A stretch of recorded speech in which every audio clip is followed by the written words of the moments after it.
यह एक ऐसी रोमांचक कहानी है जो सुनकर आपके रोंगटे खड़े हो जाएंगे। उत्तराखंड के एक सुदूर गांव में, जहां घने जंगल रहस्यों को अपनी आगोश में छिपाए रखते थे, वहां एक छोटा सा गांव बसा था, रामनगर। गांव के लोग सादगी से जीवन जीते थे, लेकिन एक अनकही डर की छाया हमेशा उनके दिलों पर मंडराती थी। गांव के बाहर एक प्राचीन मंदिर था जो कभी भक्तों से गूंजता था, लेकिन अब वहां सन्नाटा पसरा रहता था। लोग कहते थे कि मंदिर में कोई अज्ञात शक्ति निवास करती है जो रात के समय जंगल में भटकती है। रामनगर में एक विधवा औरत रहती थी, राधा। राधा की उम्र लगभग 35 वर्ष थी और वह अपनी छोटी सी झोपड़ी में अकेली रहती थी। उसका पति 5 साल पहले एक रहस्यमयी तरीके से जंगल में गायब हो गया था। गांव वाले उससे दूरी बनाए रखते थे, क्योंकि कुछ का मानना था कि राधा के पति की गुमशुदगी के पीछे कोई श्राप था। राधा चुपचाप अपनी जिंदगी जीती थी, लेकिन उसकी आंखों में एक गहरा दर्द और अनकहा रहस्य छिपा था। एक दिन गांव में 3 साधुओं का आगमन हुआ। ये साधु लंबे चौड़े, दाढ़ी मूंछों वाले और गेरुए वस्त्रों में लिपटे हुए थे। उनके चेहरों पर एक अजीब सी शांति थी, लेकिन उनकी आंखें कुछ और ही कहानी बयान करती थीं। गांव वालों ने उन्हें मंदिर के पास एक पुरानी धर्मशाला में ठहरने की जगह दी। साधुओं के नाम थे स्वामी तपकेश्वर, स्वामी हरिदास और स्वामी ज्योति। तीनों साधु दिन में मंदिर में पूजा करते और रात में जंगल की ओर चले जाते। गांव वाले उनके इस बेपरवाह रवैये से हैरान थे, लेकिन कोई सवाल करने की हिम्मत न जुटा पाता था। एक शाम राधा जंगल से लकड़ियां इकट्ठी करके लौट रही थी। सूरज डूब चुका था और जंगल में अंधेरा गहराने लगा था। तभी उसे कुछ आवाजें सुनाई दी, किसी के मंत्र पढ़ने की आवाज। वह डरते डरते उस दिशा में बढ़ी। एक छोटी सी गुफा के पास तीनों साधु बैठे थे। उनके चारों ओर एक अजीब सा प्रकाश था। राधा ने देखा कि स्वामी तपकेश्वर के हाथ में एक प्राचीन किताब थी, जिसके पन्ने पीले पड़ चुके थे। स्वामी हरिदास एक त्रिशूल लिए हुए था और स्वामी ज्योति के हाथ में एक माला थी, जिसके दाने चमक रहे थे। राधा ने छिपकर उनकी बातें सुनने की कोशिश की। स्वामी तपकेश्वर धीमी आवाज में कह रहा था, हमें वो रत्न चाहिए जो इस जंगल में कहीं छिपा है। बिना इसके हमारा मिशन अधूरा रहेगा। स्वामी हरिदास ने जवाब दिया, लेकिन हमें सावधान रहना होगा। गांव वाले कुछ जानते हैं, खासकर वो विधवा राधा। राधा का दिल जोर जोर से धड़कने लगा। वह समझ गई कि साधु उसकी बात कर रहे थे। वह चुपके से पीछे हटी, लेकिन उसका पैर एक सूखी टहनी पर पड़ गया और आवाज हुई। साधुओं ने तुरंत उस दिशा में देखा। स्वामी ज्योति ने तेज आवाज में कहा, कौन है वहां? राधा भागने लगी, लेकिन स्वामी हरिदास की तेज नजरों ने उसे देख लिया। रुको, स्वामी हरिदास ने कहा और तेजी से उसके पीछे दौड़ा। राधा जंगल के घने रास्तों से भाग रही थी, लेकिन स्वामी हरिदास ने उसे पकड़ लिया। तुम यहां क्या कर रही थी? उसने गुस्से से पूछा। राधा ने डरते हुए कहा, मैं बस लकड़ियां लेने आई थी, मैंने कुछ नहीं देखा। स्वामी तपकेश्वर और स्वामी ज्योति भी वहां पहुंच गए। स्वामी तपकेश्वर ने राधा को घूर कर देखा और कहा, तुम राधा हो, है ना? हमें तुमसे कोई दुश्मनी नहीं है, लेकिन अगर तुमने हमारी बातें सुनी हैं तो तुम्हें चुप रहना होगा। राधा ने सहमति में सिर हिलाया और वहां से भाग निकली। उस रात वह अपनी झोपड़ी में सो न पाई। साधुओं की बातें उसके दिमाग में घूम रही थीं। रत्न, मिशन, ये साधु आखिर चाहते क्या है? उसने सोचा। अगले दिन राधा ने फैसला किया कि वह साधुओं पर नजर रखेगी।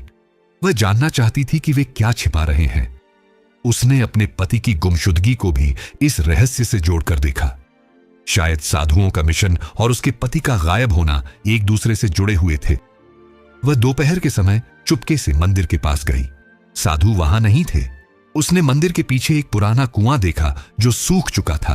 कुएं के पास कुछ अजीब से निशान थे, जैसे किसी ने वहां खुदाई की हो। राधा ने निशानों को ध्यान से देखा। तभी उसे एक छोटा सा ताबीज मिला जिस पर संस्कृत में कुछ लिखा था। वह उसे अपनी साड़ी में छिपाकर घर लौट आई। रात को राधा ने ताबीज को ध्यान से देखा। उस पर लिखा था, यत्र रत्नम तत्र शक्ति। इसका अर्थ था, जहां रत्न है वहां शक्ति है। राधा का शक और गहरा हो गया। उसने सोचा कि यह रत्न वही है जिसकी बात साधु कर रहे थे, लेकिन यह रत्न था क्या और यह जंगल में कहां छिपा था? इसी बीच साधुओं को राधा पर शक होने लगा। स्वामी हरिदास ने कहा, हमें इस औरत पर नजर रखनी होगी, वह कुछ जानती है। स्वामी ज्योति ने सुझाव दिया, हमें उसे अपने पक्ष में करना होगा। अगर वह हमारे खिलाफ गई तो हमारा मिशन खतरे में पड़ सकता है। राधा ने अगले दिन फिर से जंगल में जाने का फैसला किया। वह उस गुफा के पास पहुंची जहां उसने साधुओं को देखा था। गुफा के अंदर एक संकरी सुरंग थी जो नीचे की ओर जाती थी। राधा ने हिम्मत जुटाई और एक मशाल लेकर सुरंग में उतर गई।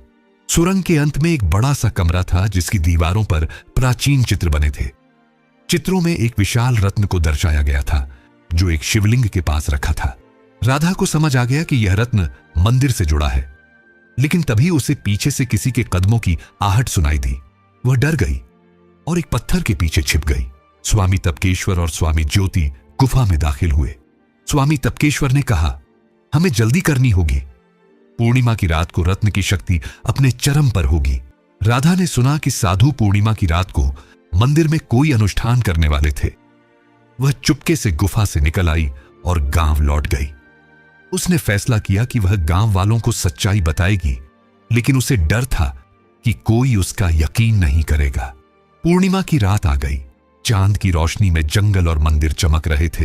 राधा ने गांव के कुछ विश्वसनीय लोगों को साधुओं की योजना के बारे में बताया, लेकिन केवल एक बुजुर्ग ज्योतिषी पंडित गोपाल उसकी बात पर यकीन करने को तैयार हुआ। पंडित गोपाल ने कहा, यह रत्न कोई साधारण रत्न नहीं है, यह काली का रत्न है जो अनंत शक्ति का स्रोत है। अगर यह गलत हाथों में पड़ गया तो विनाश निश्चित है। राधा और पंडित गोपाल मंदिर की ओर बढ़े। मंदिर के अंदर साधु एक बड़े अनुष्ठान की तैयारी कर रहे थे। उनके सामने एक शिवलिंग था और उसके पास एक चमकता हुआ रत्न रखा था। राधा ने देखा कि स्वामी हरिदास के हाथ में वही त्रिशूल था जिसे उसने गुफा में देखा था। पंडित गोपाल ने राधा को इशारा किया कि वह रत्न को हटाने की कोशिश करे। राधा चुपके से शिवलिंग के पास पहुंची, लेकिन स्वामी ज्योति ने उसे देख लिया। रुको, उसने चिल्लाया। साधुओं ने राधा को पकड़ लिया, लेकिन तभी पंडित गोपाल ने मंत्र पढ़ना शुरू किया। उनके मंत्रों की शक्ति से साधु एक पल के लिए स्तब्ध हो गए। राधा ने मौका पाकर रत्न को उठा लिया और मंदिर से बाहर भागी। साधु उसके पीछे दौड़े। जंगल में एक रोमांचक पीछा शुरू हुआ। राधा ने रत्न को अपनी साड़ी में छिपाया और जंगल के गहरे हिस्से में भागती रही। जंगल के बीच एक प्राचीन वृक्ष के पास राधा रुक गई। उसने देखा कि रत्न की चमक बढ़ रही थी। तभी साधु वहां पहुंच गए। स्वामी तपकेश्वर ने कहा, हमें वो रत्न दे दो राधा, ये तुम्हारी समझ से परे है। राधा ने हिम्मत से जवाब दिया, मैं जानती हूं कि यह रत्न क्या है। यह शक्ति का स्रोत है, लेकिन यह विनाश भी ला सकता है। मैं इसे तुम्हें नहीं दूंगी। तभी एक अजीब सी घटना हुई। रत्न की चमक इतनी तेज हो गई कि साधु पीछे हट गए। एक आकृति प्रकट हुई। यह राधा का पति था जो 5 साल पहले गायब हो गया था। उसने कहा, राधा, तुमने सही किया। यह रत्न मेरे पास था, लेकिन मैं इसे गलत हाथों में नहीं पड़ने देना चाहता था। इसलिए मैंने इसे जंगल में छिपा दिया और खुद गायब हो गया। राधा की आंखों में आंसू थे। उसने रत्न को अपने पति को सौंप दिया। तभी एक तेज रोशनी हुई और रत्न गायब हो गया। साधु हैरान रह गए।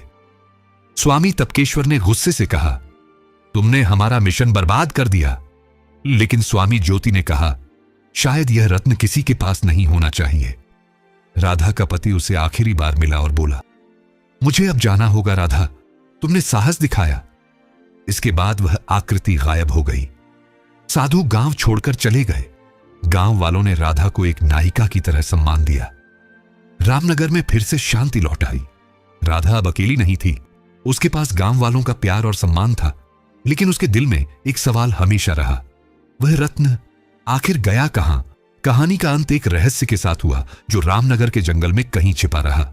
शायद वह रत्न फिर कभी किसी के सामने आए, या शायद वह हमेशा के लिए गायब हो गया। लेकिन राधा की हिम्मत और साहस की कहानी गांव में अमर हो गई।